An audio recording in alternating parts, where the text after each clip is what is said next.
Ang positibong kwentuhan with John Paul Siniet. Bago pa po ako ma-recruit sa Gabriela, student leader po ako sa school namin. So, parang sabi ko, parang hindi enough yung nagagawa ko para sa sa mga kapwa ko Ganon. So, sabi ko, bakit hindi ko i-upgrade, no? Kasi tapos nung nasali po kasi ako sa organization, women's rights organization.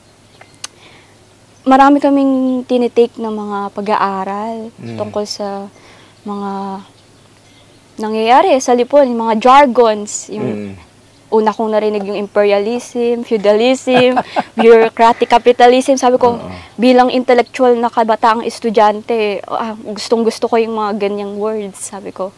At gusto ko talaga malaman yung mga ganyang bagay. Feeling ko talaga yun talaga yung doon talaga yung interest ko eh. So, hindi lang siya yung basic na gusto kong isolve yung kahirapan, gusto kong makatulong sa kapwa. Gusto kong malaman bakit nangyayari yung mga nangyayari. Bakit nag-e-exist yung mga ganitong bagay. Okay. Nag-aalab yung puso mo pagdating sa mga ganyan. Oo. Yun. Pero anong ka doon? Yung year level mo sa pag-aaral? Habang nagre-research? 16 po ako noon. So, grade 10 ako. Ay member na ako ng women's organization. Senior high school yan, no? Opo. Hindi.